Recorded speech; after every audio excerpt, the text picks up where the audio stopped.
Génesis capítulo 3, versículo 8, encontramos a Dios caminando en el huerto del Edén. Y dice Génesis: y oyeron la voz de Jehová Dios, que se paseaba en el huerto, al aire del día. Y el hombre y su mujer se escondieron de la presencia de Jehová Dios entre los árboles del huerto. En ese instante comenzó la búsqueda de Dios hacia el hombre. Búsqueda que continuaría hasta la misma presencia y llegada del Cristo. El versículo 9 dice: mas Jehová Dios llamó al hombre y le dijo: ¿dónde estás tú? Mis hermanos, esta semana nosotros vamos a estudiar un tema que presenta el plan divino para alcanzar al hombre. En el mismo momento que el hombre pecó y cayó, Dios lo ha estado buscando. En el mismo instante, Dios sabía lo que había ocurrido. Nada toma de sorpresa a Dios. Amén. Así que cuando el hombre cayó, Dios lo sabía y sin embargo Dios continuó haciendo lo que Él siempre hacía, visitando el hogar de la primera familia humana. Solamente que en esta ocasión su visita no era bienvenida. ¿No le ha pasado a ustedes que alguien va a su casa y viene inesperadamente y usted no espera y por lo tanto la persona no es bienvenida, así que usted se esconde para que la persona no sepa que usted está ahí? No tienen que alzar las manos, sabemos que ha pasado. Quizás viene alguien a venderle algo y usted ve y usted no tiene deseo de gastar tiempo en ese asunto y usted se esconde porque la persona no es bienvenida. Adán y Eva se escondieron ese día que Dios venía a visitarlos. Pero aunque el hombre no le dio la bienvenida, Dios continuó buscando. ¿Cuántos dicen amén? Aunque el hombre no le dio la bienvenida, Dios continuó buscando. Y mis hermanos, cuando hablamos de el santuario en Israel, es precisamente de eso de lo cual la Biblia nos habla. El santuario ilustra claramente el hecho de que Dios está buscando al hombre. Y vamos a desarrollar ese pensamiento comenzando hoy y continuando todas las noches.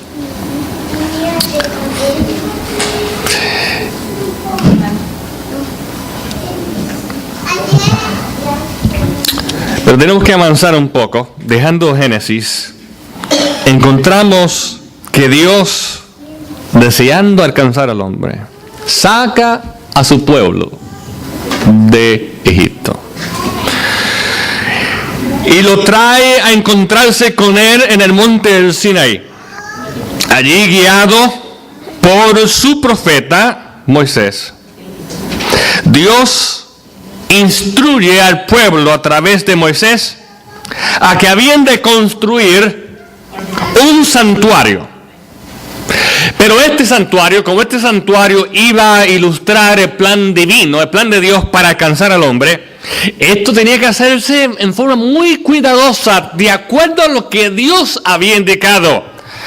Si usted estudia la historia, usted se da cuenta, la historia antigua, que las diferentes naciones tenían sus templos, así que tenían su arquitectura.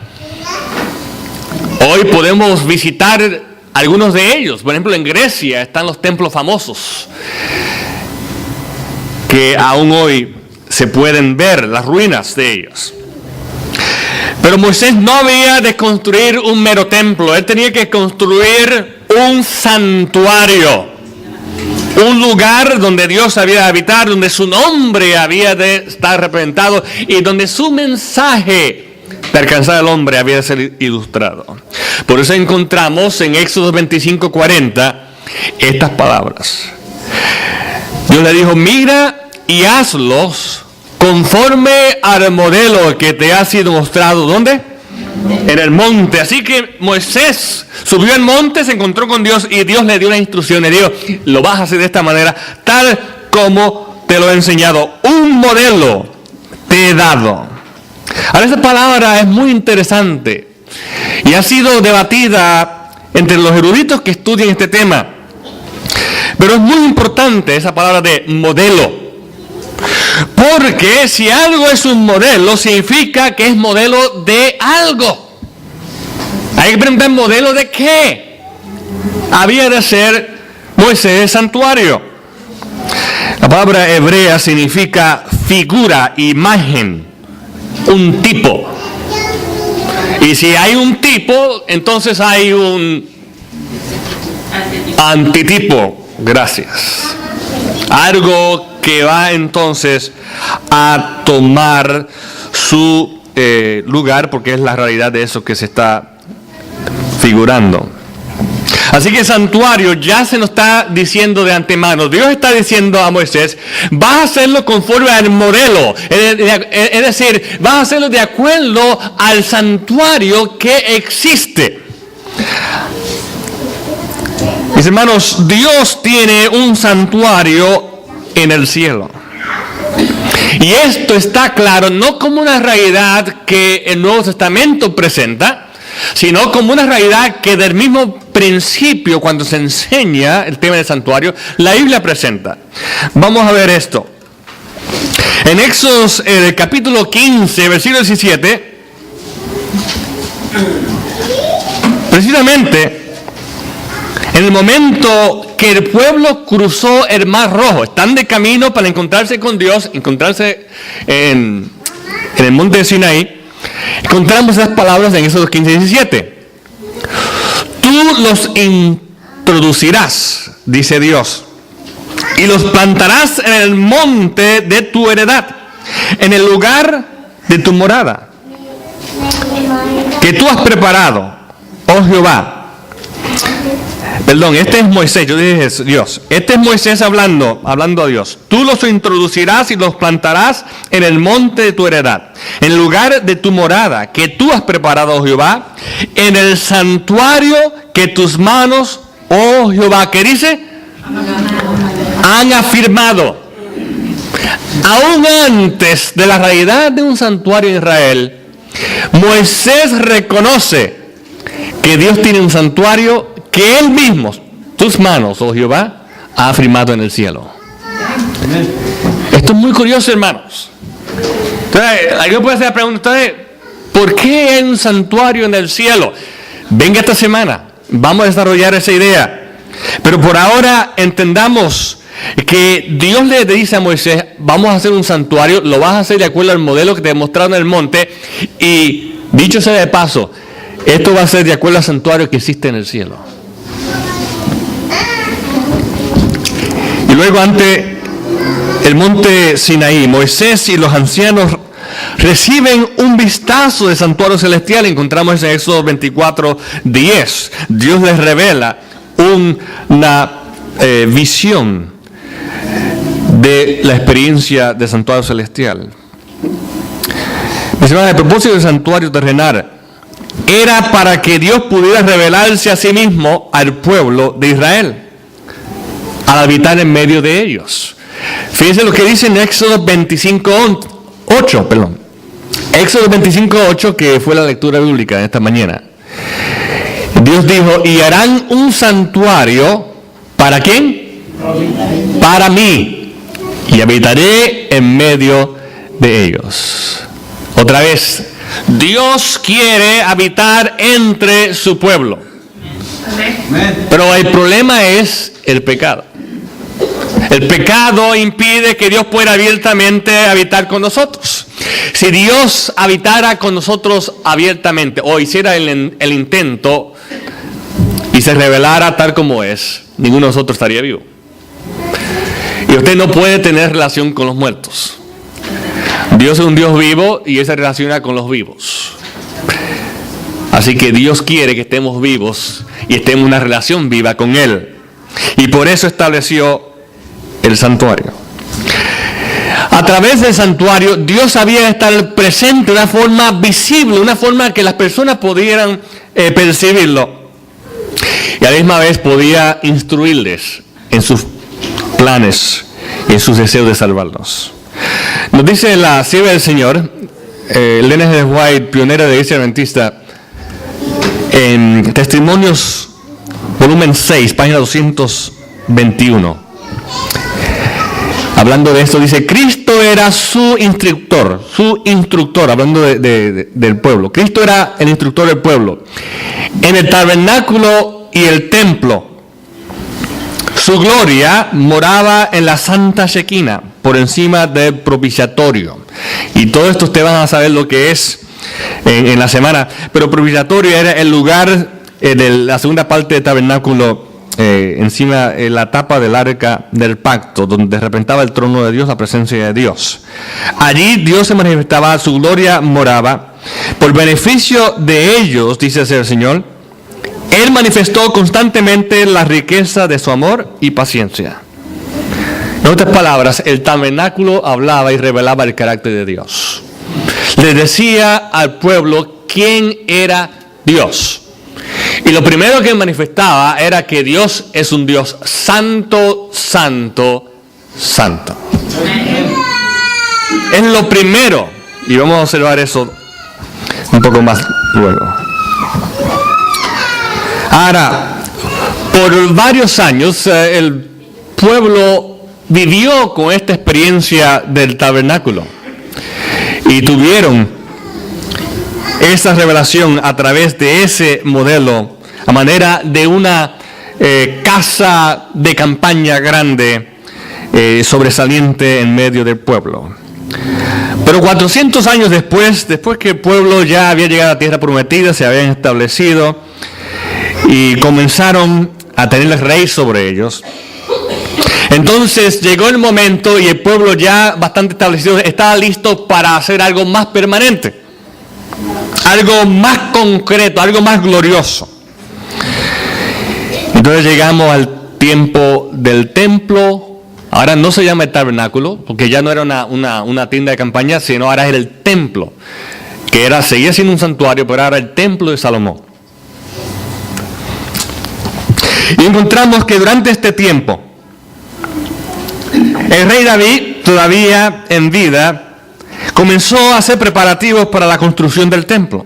Encontramos en 1 Crónicas, versículo 5 del capítulo 22, 1 Crónicas 22, 5, que dice, y dijo David, Salomón mi hijo es muy muchacho y de tierna edad, y la casa que se ha de edificar a Jehová ha de ser magnífica por excelencia, para renombre y honra en todas las tierras. Ahora pues yo le prepararé lo necesario. Y David, antes de su muerte, ¿hizo qué hizo? Preparativos en gran abundancia. David sabía que él no iba a tener el privilegio de construir el templo. No porque no tenía la capacidad ni los medios, sino porque Dios dijo que él no lo iba a hacer. Tenía mucha sangre en sus manos. Así que Dios hizo claro que era a través de su hijo, pero él sí contribuyó, reconociendo que su hijo Salomón era muy joven y que este proyecto era muy grande. Él comenzó a hacer preparativos. Ahora yo quiero que ustedes se fijen en algo aquí, porque esto es muy revelador. ¿Para qué dice David que se había de hacer esta casa para Jehová? Y la casa que se ha de edificar a Jehová ha de ser ¿qué? Magnífica por excelencia. ¿Para qué? Para renombre y honra en todas las tierras. El santuario de Israel debía servir no solamente para revelarle al pueblo el carácter de Dios y los planes de Dios, sino para todas las naciones. Todo el mundo, otra vez, nos recuerda las palabras que leímos en Génesis. Dios desea buscar y alcanzar al hombre, donde quiera que esté. No solamente Dios quería alcanzar a los judíos, Dios quería alcanzar también a los gentiles. Dios quería alcanzar a toda persona. Mis hermanos, Dios quiere alcanzarte a ti. Y es un mensaje básico de este tema del santuario.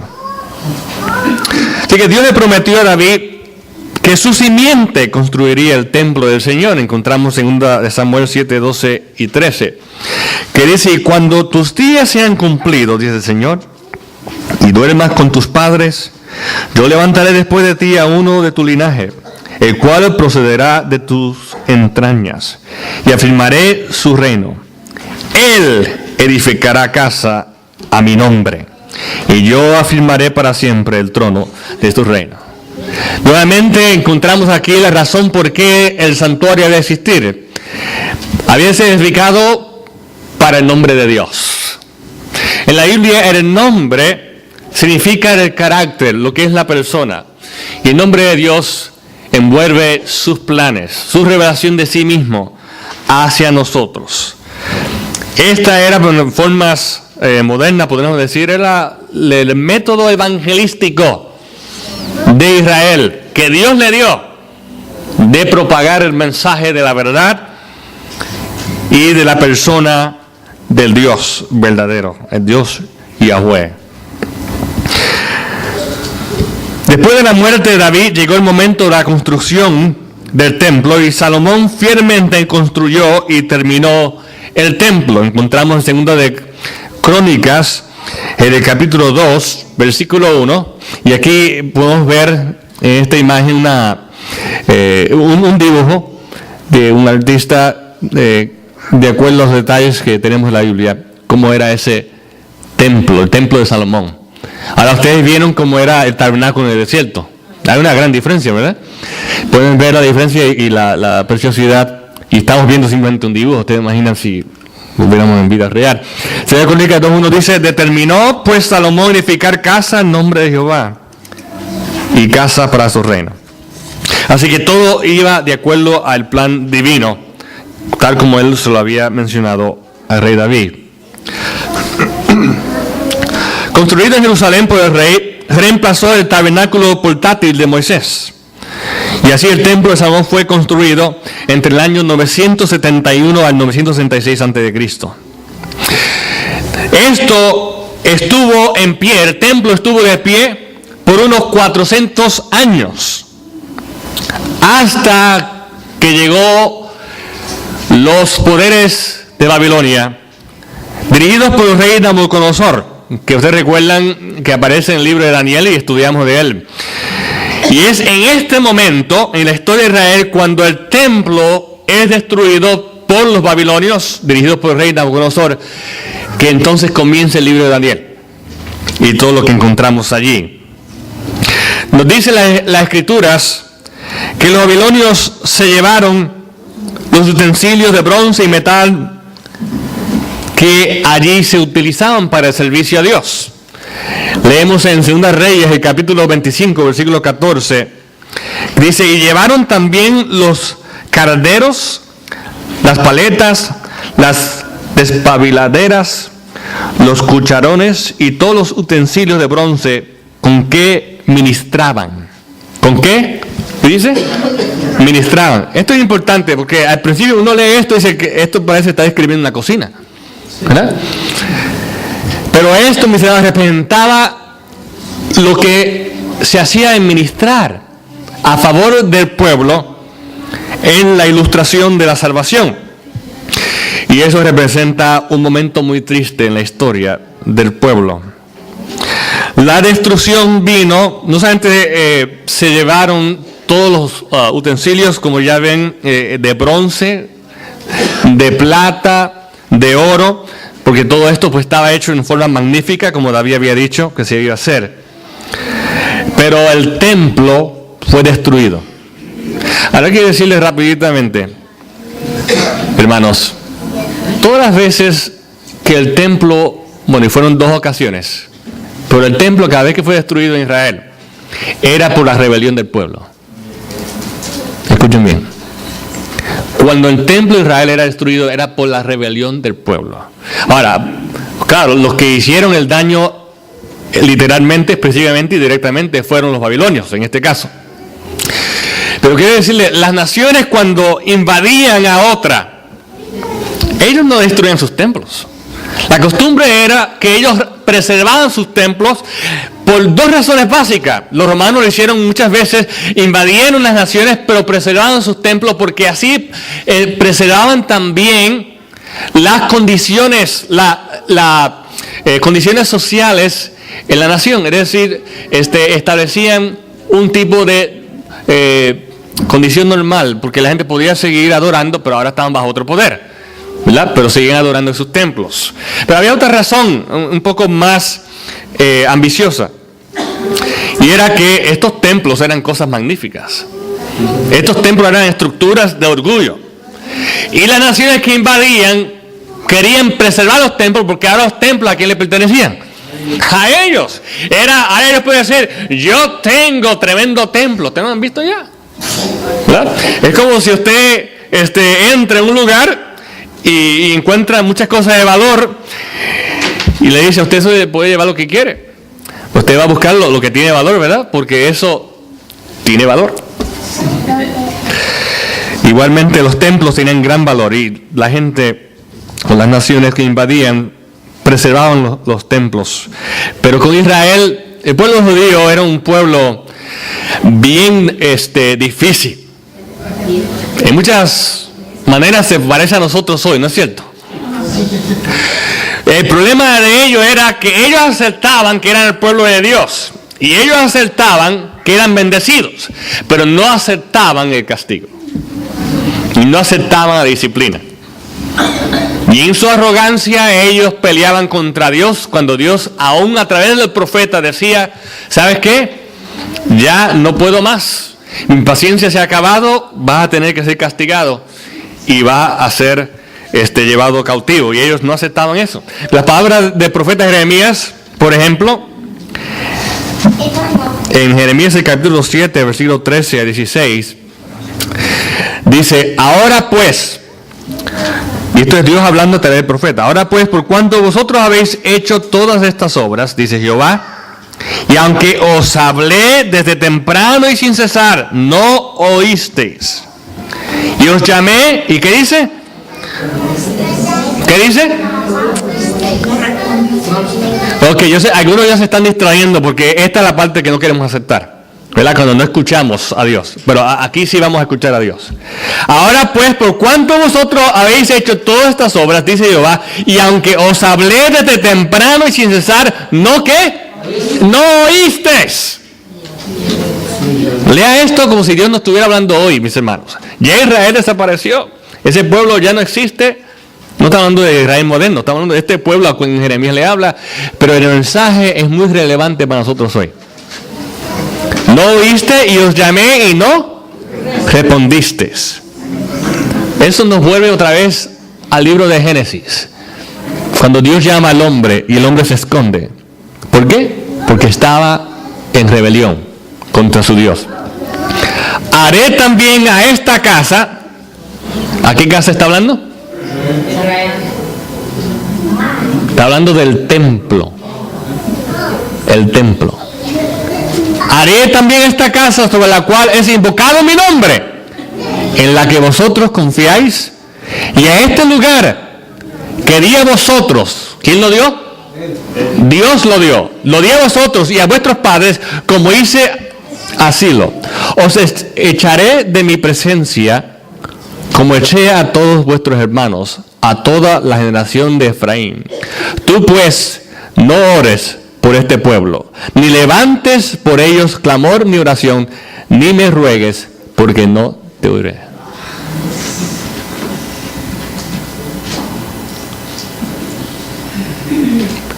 Esto es un periodo difícil en el pueblo. Yo quiero que ustedes entiendan, y ese es el punto de esta introducción. El templo, el santuario y el pueblo y su entidad están íntimamente relacionados. La relación con Dios y Dios con el pueblo era a través del templo. Y por eso fue destruido, porque el pueblo se rebeló contra Dios y se rebeló y no escuchaba a los profetas. Jeremías nunca fue escuchado. Si ellos hubieran escuchado a Jeremías, por lo menos el pueblo el templo se hubiera preservado, pero ni aún eso. Así que el pueblo fue llevado cautivo a Babilonia, y ahí encontramos el libro de Daniel, que se desarrolla y se escribe durante ese tiempo. 70 años de cautiverio en Babilonia, tal como el profeta Jeremías lo había predicho.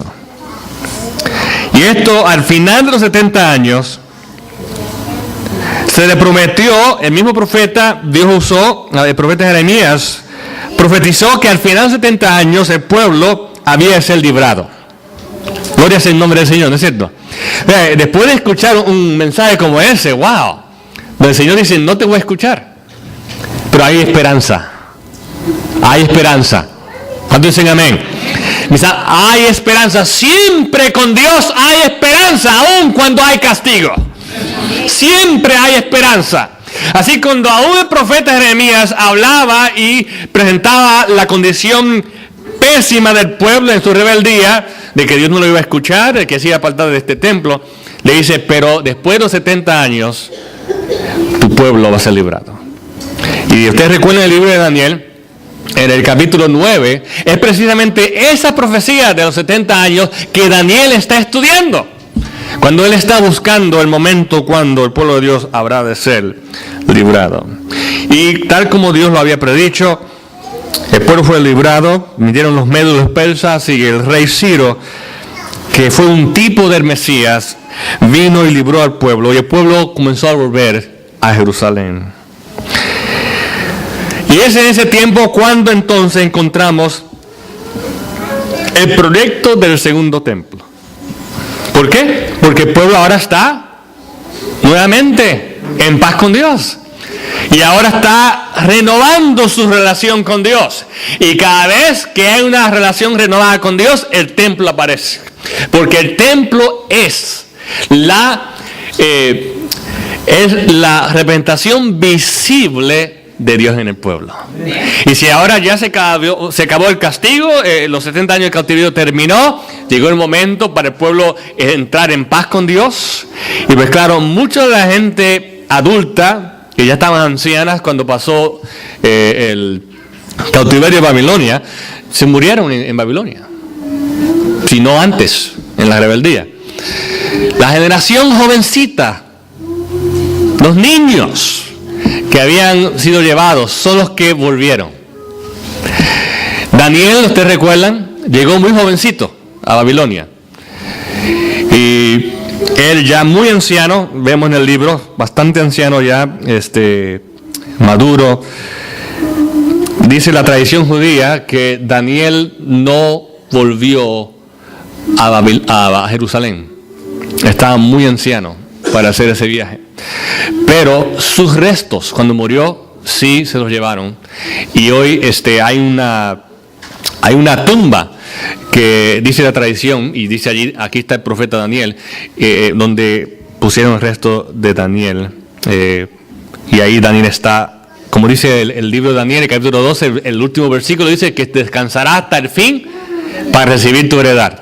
Y ahí estás, si usted va a Jerusalén un día, y qué lindo sería poder andar por esos caminos donde andaron los apóstoles, y sobre todo andó nuestro Señor Jesús, pero ver ahí la tumba del profeta Daniel y leer Daniel 12, versículo 3, y decir, ahí descansarás y al fin de los días te levantarás a recibir tu heredad. Gloria a Dios, ¿verdad?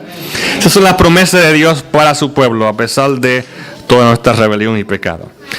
Así que el segundo templo que se construye en Jerusalén, se llama el templo de Zorobabel. Zorobabel era el líder y gobernador para ese tiempo, y él junto al sumo sacerdote Josué dirigen la construcción del templo específicamente.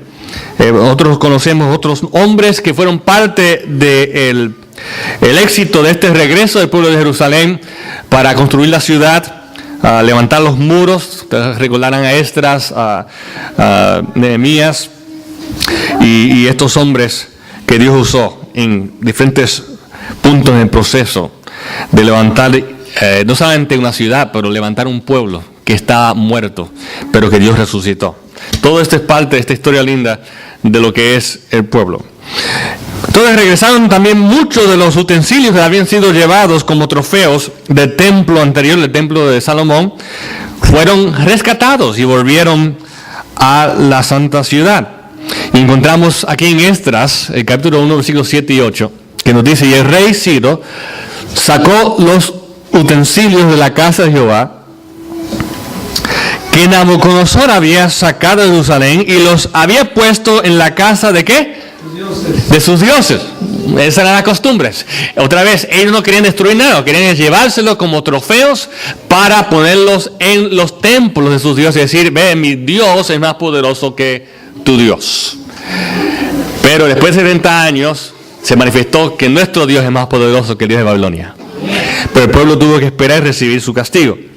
Así que dice: y los había puesto en la casa de sus dioses. Los sacó pues Ciro, rey de Persia, por mano de Mitrídates, tesorero, el cual los dio por cuenta a Sesbazar, príncipe de Judá. Así que llevaron esto de vuelta y comenzó otra vez el ministerio, a establecerse el ministerio sacerdotal en el templo. El segundo templo, aunque construido en el mismo lugar que el templo de Salomón, era de construcción más pobre cuando comparado al anterior. Por esta razón vemos que la generación más vieja, es decir, la generación que eran niños cuando fueron a Babilonia, pero ahora al volver a Jerusalén ya estaban viejos, y recordaban todavía, tenían buena memoria del templo original y cuán hermoso era. Y ahora veían este segundo templo y le parecía algo tan pobre comparado con lo que tenían originalmente. Y sin embargo, la generación más joven, aquellos que nacieron en Babilonia, no habían visto el templo de Salomón, solamente habían escuchado de ello y las instrucciones de sus padres. Cuando ven el nuevo templo, ellos están gozosos porque saben lo que representa para el pueblo. Y nos dice Esdras 3:12, capítulo 3, versículo 12, dice: y muchos de los sacerdotes, de los levitas, de los jefes de casas paternas, ancianos que habían visto la casa primera, viendo echar los cimientos de esta casa, lloraban con alta voz, mientras muchos otros daban grandes gritos de alegría. Así que estaban mezcladas las emociones. Algunos lloraban en tristeza al ver este segundo templo que no se comparaba con el primero, entendiendo que lo primero se perdió para siempre. Pero la nueva generación que veía lo que tenía ante ellos y no tienen recuerdo del pasado, se gozaban en lo que tenían y alababan al Señor. Muy interesante ese pasaje, haciendo un puente entre una generación anterior y la nueva generación del pueblo de Dios. Pero no solamente estaba esa diferencia entre los dos templos, la diferencia de la caridad y de la magnificencia de ellos, sino también que en el segundo templo, mis hermanos, había ausente algo muy importante, otra pérdida: la ausencia del arca del pacto. Esta tarde vamos a mencionar un poco más los muebles del santuario y su representación. Pero este mueble que estaba en el lugar santísimo, donde se guardaba la santa ley de Dios, las tablas de la ley que Dios escribió con su dedo y que Moisés bajó del monte de Sinaí y puso ahí este cofre llamado el arca del pacto o de testimonio, desapareció. En el momento del cautiverio de Babilonia, cuando el rey Nabucodonosor vino y se llevó los utensilios, judíos piadosos se llevaron el arca. Nos dice la tradición judía que el arca desapareció en el tiempo de la conquista, no porque los babilonios se lo llevaron, sino para evitar que los babilonios pudieran tocar algo tan sagrado. Por dirección del profeta Jeremías y otros hombres de valor, seguramente sacerdotes, porque eran los únicos que podían tocar el arca, se llevaron el arca y lo escondieron en una cueva. Y hasta el día de hoy la gente está buscando el arca.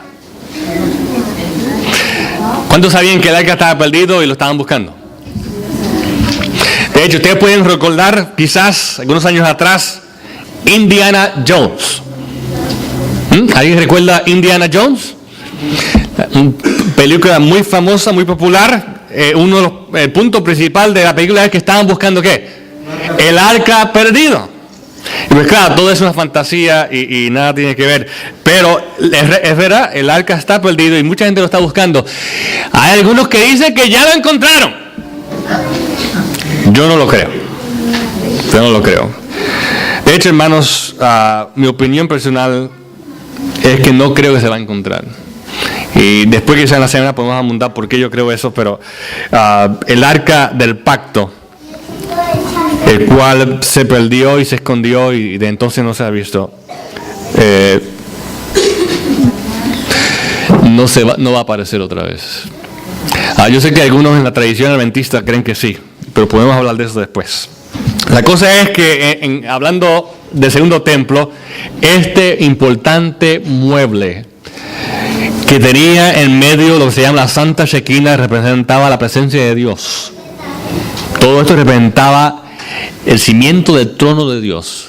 Ya no estaba con el pueblo. ¿Significaba que Dios ya no estaba con el pueblo? No, Dios fue el que volvió el pueblo a casa. Es decir, fue Dios quien trajo al pueblo nuevamente a Jerusalén. Fue Dios quien permitió que el segundo templo se levantara. Pero hay una importante enseñanza en esto. Al igual que la generación de ancianos lloraba al ver esta segunda casa o templo, porque conocían el primer templo y sabían que se había perdido. Ahora la nueva generación entiende que había una pérdida que nunca se podría recuperar otra vez. Mis hermanos, Dios perdona, pero siempre hay consecuencia cuando el hombre peca contra Dios. Es una de las enseñanzas de la historia de Israel. Y hasta el día de hoy, ellos desean que ese arca esté con ellos. Luego, mis hermanos, la historia acerca del templo en la Biblia, con Malaquías, termina simplemente asumiendo la realidad de que el segundo templo estaba en pie. Después de Malaquías viene ¿qué? ¿Qué viene después de Malaquías? Mateo, el Nuevo Testamento, es lo que viene después de Malaquías. Abran sus Biblias. Recuerden, las preguntas que yo hago no son difíciles. Malaquías viene antes que Mateo. El Mateo es el Nuevo Testamento. Mateo presenta ya el nacimiento de Jesús. Es cuando Cristo viene. Pero mis hermanos, entre Malaquías y Mateo hay unos 400 años de historia. 400 años de historia. Ya mencionamos y observamos que el templo de Salomón duró por 400 años. Y este templo de Zorobabel también duró aproximadamente unos 400, 500 años. Pero hay un tiempo entre Malaquías y Mateo que no tenemos en la Biblia. Los eruditos llaman a ese tiempo el tiempo intertestamentario.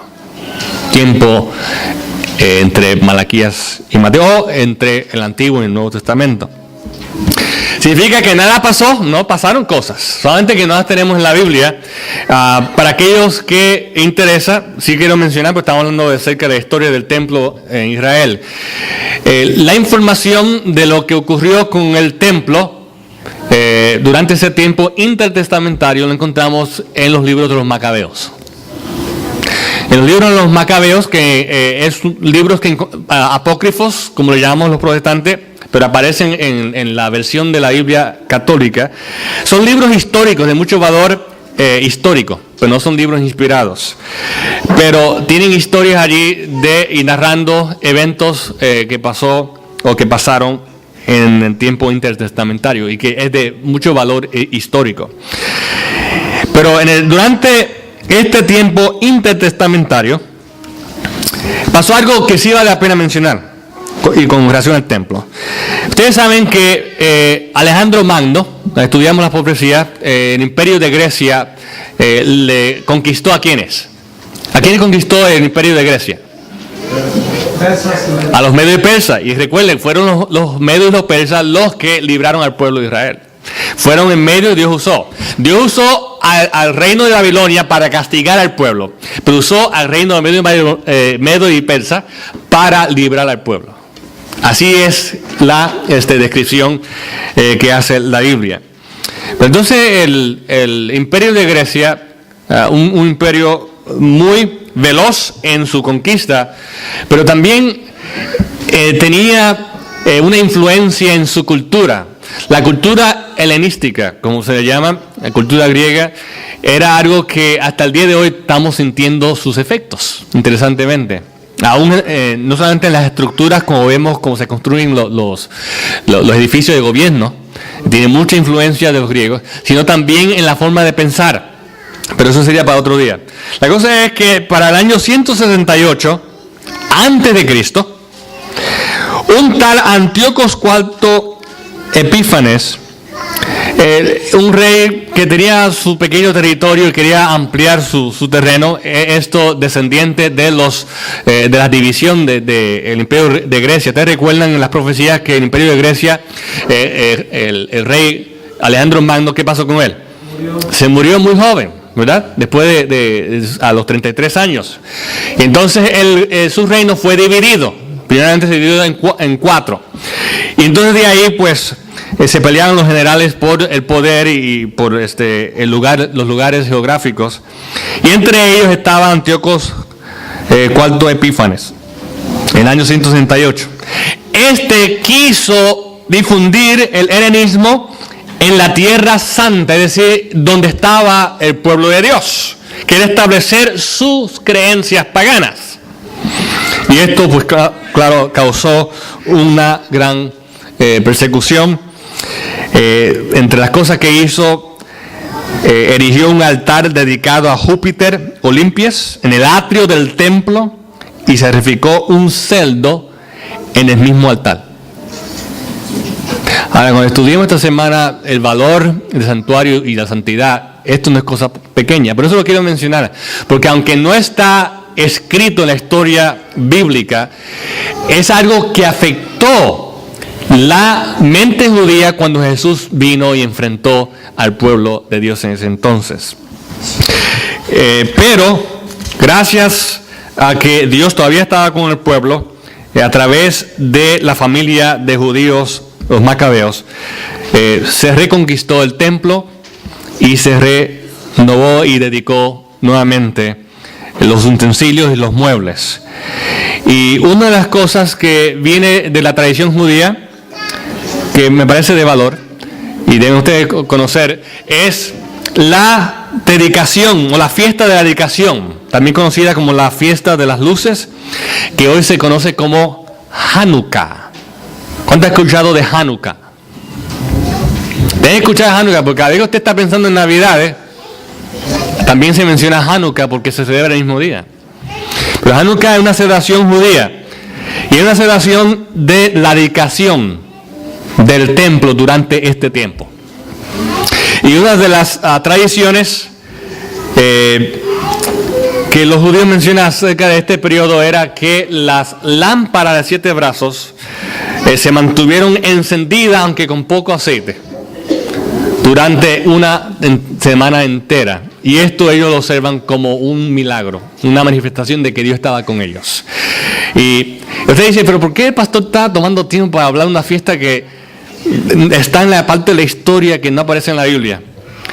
Porque, hermanos, cuando Cristo vino y vivió como judío y hebreo, Jesús celebró esta fiesta.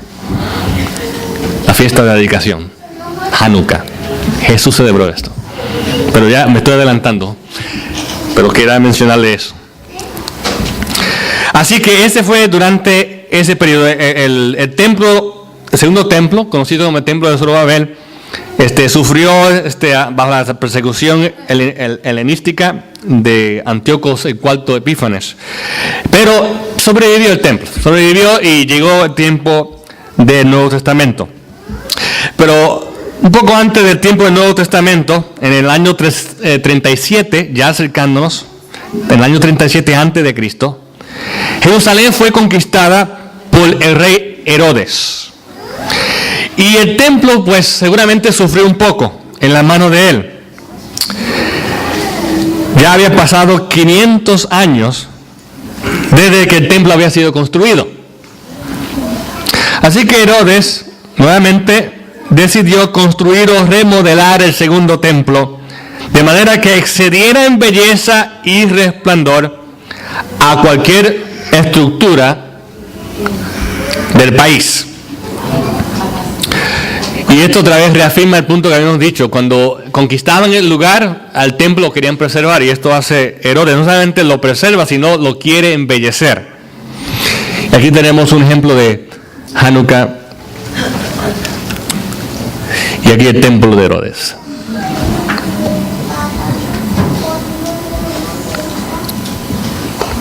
Entonces la remodelación del segundo templo comenzó en el año 20 antes de Cristo. Antes de Cristo, hermanos, comenzó la remodelación de este segundo templo, que luego sería conocido como el templo de Herodes, porque fue él quien invirtió para embellecer el templo. Y dicen algunos, posiblemente está difícil saber si era más bello que el templo de Salomón. Yo lo dudo, pero después del templo de Salomón, este templo era hermoso. Tenemos historia escrita, secular, de historiadores de aquel tiempo que describen el templo, como Josefus, y dice que cuando el sol le daba a las paredes del templo, como el templo tenía chapas de oro que eran parte de su adorno, cuando el sol le daba, el sol reflejaba en las chapas de oro y se reflejaba, y era una cosa magnífica del cual todos estaban orgullosos de tener. Por eso te recuerdan cuando los discípulos pasaron por allí y le dicen a Jesús: tremendo templo que tenemos, ¿no es cierto? Pero eso lo vamos a ver ya en un segundo. Ahora, este templo es el templo que Jesús y los discípulos ven ya para el Nuevo Testamento. Este templo está aquí. Esto, de hecho, mis hermanos, es una réplica del templo. Así que podemos experimentar el templo a través de esta réplica que vemos aquí. En el tiempo de Jesús, de acuerdo a los judíos, el templo todavía se estaba construyendo después de 46 años. El profeta Ageo había profetizado que este segundo templo tendría una gloria mayor que el primero. En Ageo, el capítulo 2, está esta profecía muy interesante. Aquí está el templo, de diferentes ángulos. Ageo 2:9 dice la profecía: la gloria postrera de esta casa será mayor que, ¿qué dice? Que la primera. ¿Ustedes recuerdan que los ancianos estaban qué? Llorando cuando ellos fueron y vieron el cimiento del templo. Estaban llorando porque estaban recordando el primer templo, el templo de Salomón. Pero el profeta Ageo hizo una predicción: que la gloria de esta casa, es decir, el templo de Zorobabel, como lo considero, la gloria de esta casa, en su tiempo final, postrera, será mayor que la primera. Y esto fue lo que dice Jehová de los ejércitos: y daré paz en este lugar, dice Jehová de los ejércitos. Interesante profecía. ¿Pero qué quiso decir eso? Posiblemente los judíos pensaron que la gloria del templo era en su belleza exterior.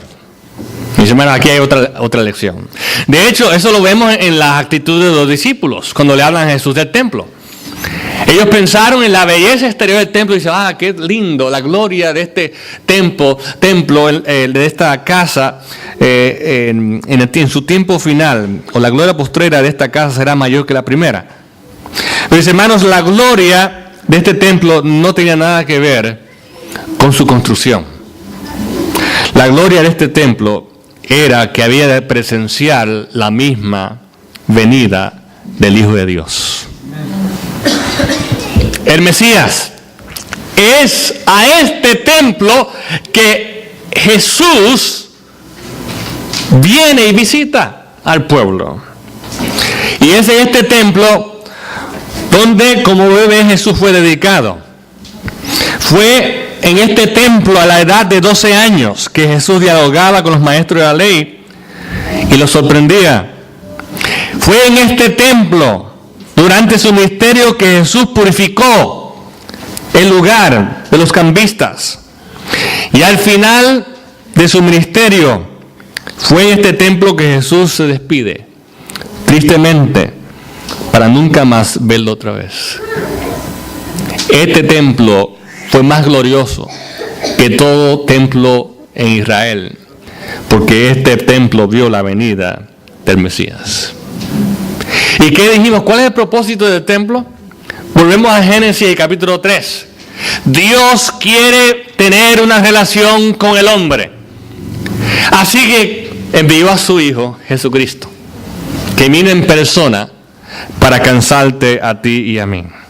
Ese es el mensaje, mis hermanos, del santuario, del templo de Dios. El segundo templo terrenal, o ahora llamado el templo de Herodes, fue el último templo de Israel hasta el día de hoy. Porque fue destruido luego de la predicción de Jesús. Jesús mismo había dicho en Mateo capítulo 24, versículos 1 y 2. Nos dice, cuando Jesús salió del templo, y ahí es cuando él se despide y salió por última vez. Cuando Jesús salió del templo y se iba, se acercaron sus discípulos para mostrarle los edificios del templo. Respondiendo él, les dijo, ¿veis todo esto? De cierto os digo que no quedará aquí piedra sobre piedra, que no sea ¿qué? Que no sea derribada. Ya estaba delineado lo que había de venir sobre este templo también. Y así fue. El ejército romano bajo Tito destruyó el templo con fuego durante el sitio de Jerusalén en el año 70. Esto cumplió la profecía de Jesús mismo cuando dijo en Lucas 21:20, pero cuando viereis a Jerusalén rodeada de ejércitos, saber entonces que su destrucción, ¿qué dice? Ha llegado. Ahora, mis hermanos, aquí llegamos al final del templo. Hablamos del templo, del tabernáculo, del santuario del desierto, hecho de acuerdo al modelo que Dios había presentado a Moisés, el modelo celestial. Hablamos del templo de Salomón, que fue el primer templo concreto y permanente. Después de eso, el pueblo se fue cautivo por su rebelión. Pero después de 70 años, Dios los trae otra vez a Palestina, a la tierra prometida, y construye el segundo templo, conocido como el templo de Zorobabel. Luego Herodes conquista a Jerusalén y embellece el templo, y se llama ahora el templo de Herodes. Y es el templo que Jesús visita y los discípulos conocen. Pero lamentablemente el pueblo judío rechazó a Jesús.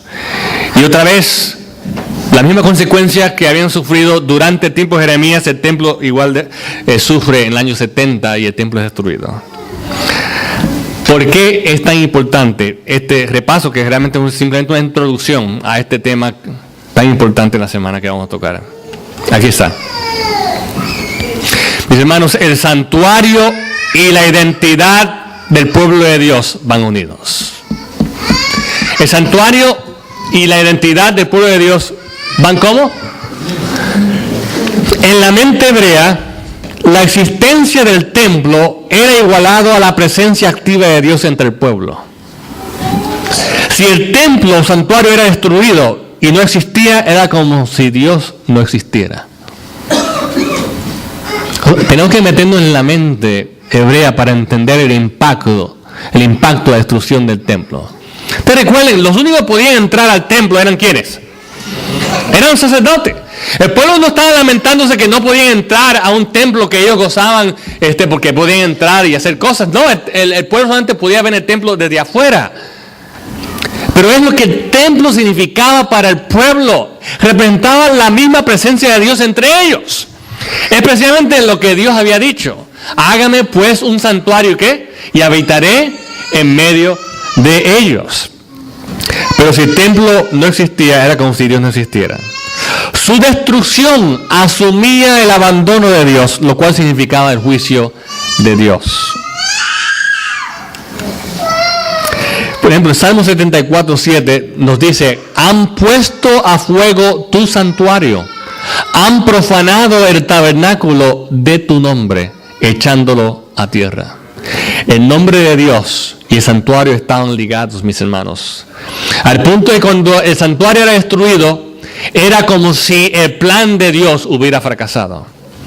Y por eso 70 años, cuando el templo y la ciudad estaban en ruinas en Jerusalén y el pueblo cautivo en Babilonia, el nombre de Dios, al parecer entre las naciones, estaba también echado en tierra.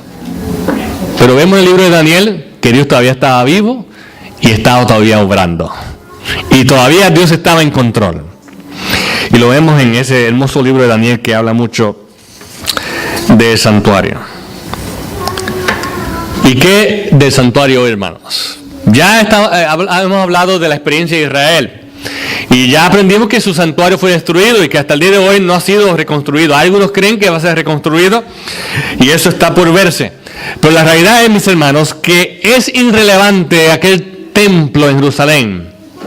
Porque ahora vivimos una nueva dispensación del Evangelio. Y el santuario que tiene validez es el santuario celestial donde Jesús está intercediendo por nosotros.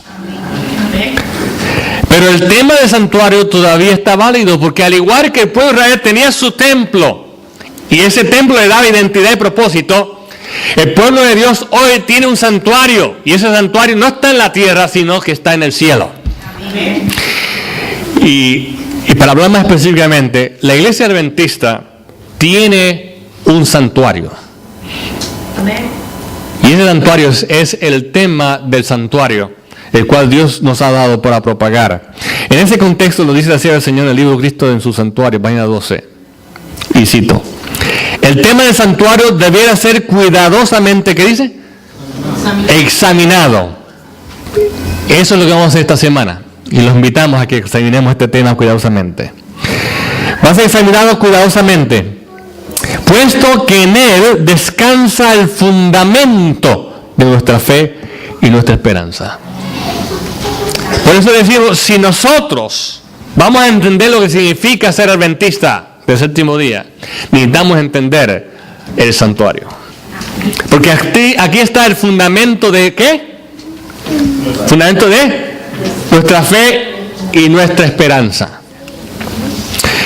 En la revista Review and Herald de 1905, la Sede del Señor añade, dice esto: en el futuro, está hablando de 1905, en el futuro surgirán engaños de toda clase y necesitamos terreno sólido para nuestros pies.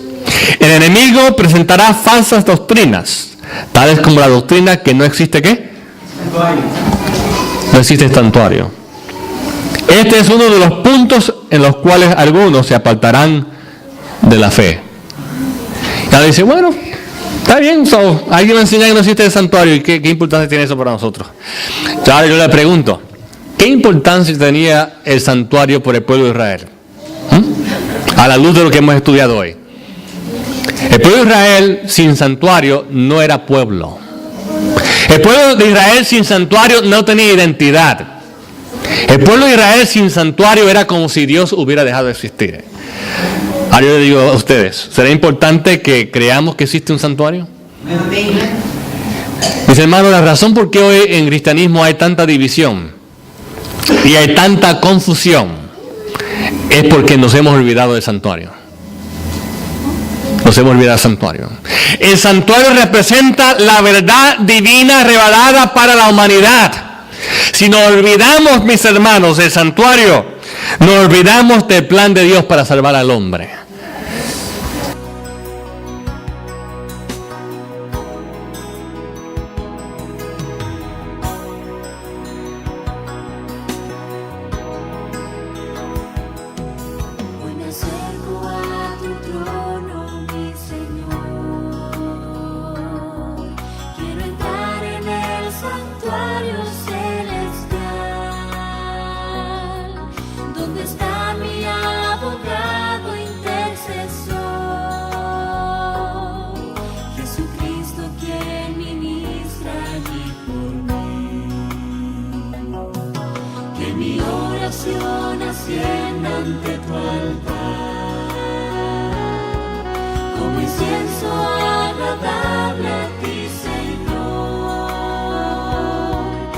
Mi vida entera tú puedas cambiar.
a Jesús en mi lugar,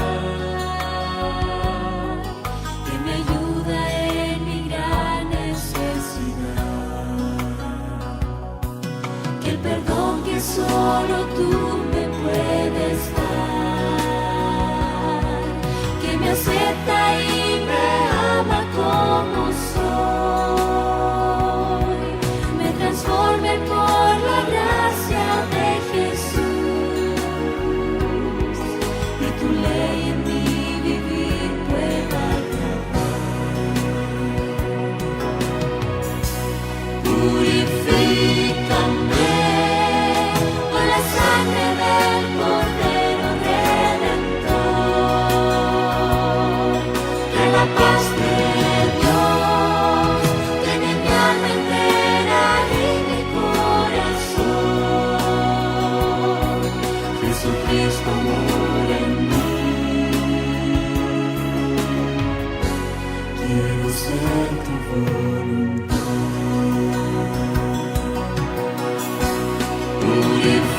Purifícame con la sangre del Cordero Redentor,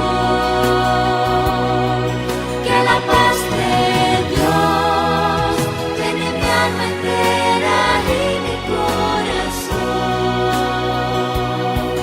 Jesucristo mora en mí, quiero ser tu voluntad. Jesucristo mora